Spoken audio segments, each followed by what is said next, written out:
Nanawagan si Pangulong Ferdinand Marcos Jr. sa Kongreso na agaran daw aprubahan ang pag-amyenda ng Rice Tariffication Law para mapababa daw ang presyo ng ating bigas na mula 10 piso hanggang 15 pesos.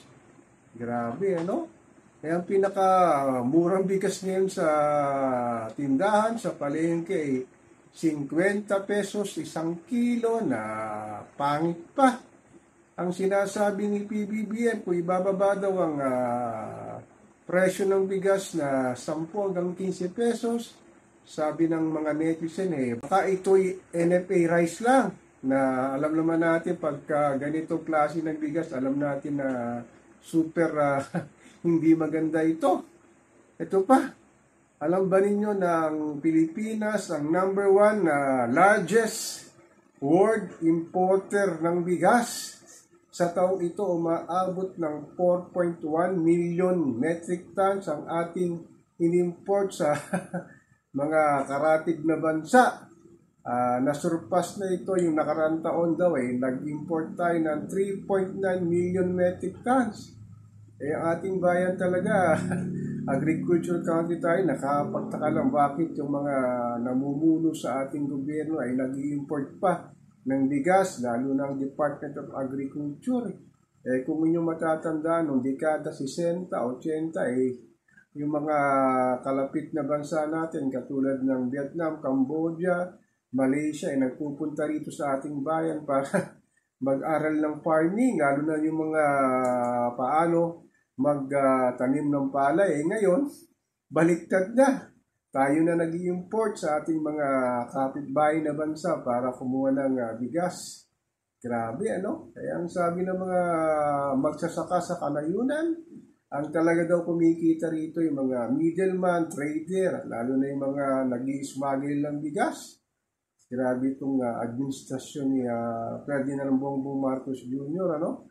Malayo sa kanyang slogan nung siya'y nangangampanya na 1 kilo daw ng bigas ay bababa sa 20 pesos. Halos 2 taon na siyang nakaupo Talagang hindi na pababa hanggang sinasabing 20 pesos na kilo ng bigas. Grabe, sa hirap ng buhay ni Juan Pasangkos, hindi na talaga alam kung saan kukunin ang kanilang pagkain na ihahapag sa kanilang hapagkainan, lalo na to sa alam naman natin ang mga Pilipino ay napakahilig sa kanin, ano?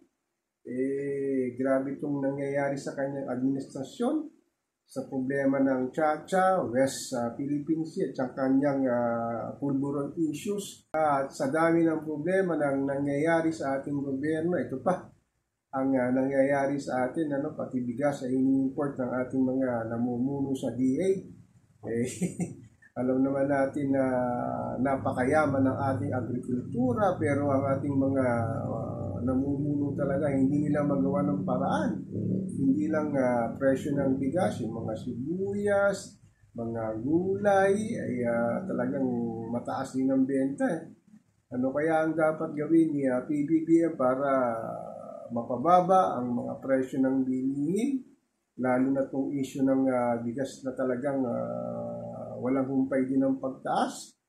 Yung mga katulad nila na politiko walang problema sa kanilang pangkain araw-araw. Lalaki na mga sahod nito, tapos may malalaking negosyo pa. Pero ang kawawa talaga yung ating mamamayang Pilipino, lalo na yung nasa laylayan, especially si Juan Pasangkos. Pupunta ka nga sa hati lang sa Tondo Talagang ang bentahan ng pagpag na nanggagaling sa mga establishmento ng restaurant, fast food chain, talagang ito ang kanilang inahain sa kanilang lamesa para ipakain sa kanilang pamilya. Tapos talaga itong ating mga namumuno sa ating hindi talaga nararamdaman ang sitwasyon na nangyayari sa ating mga kababayan, talaga na naghihirap na.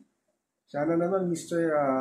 President, gawan sana ng paraan talaga na mapababa ang kilo ng bigas, hindi lang sa sinasabing pag-amyenda ng Rice Tariffication Law na posible daw bumaba ng 10 hanggang 15 pesos ang bentahan ng bigas. Kawawa rito ang mga magsasaka sa binibenta nilang pare sa kanayunan, nagkakahalaga lang daw ng 10 piso hanggang 20 pesos.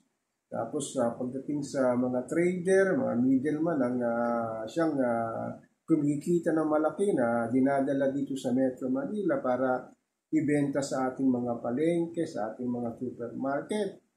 Tapos, ito ang problema pa, yung pag-import ka. Pag nag-import tayo ng bigas, kawawa talaga itong magsasaka natin. Ano kanilang kikitain? Dahil kung susumahin mo, sabi ng mga nagbebenta ng bigas sa palengke, mas mura pa nga daw yung imported kesa pagka bumili ka ng local rice natin So ano kaya ang mangyayari sa buhay ni Juan Pasangkus na patuloy na lulubok sa kahirapan?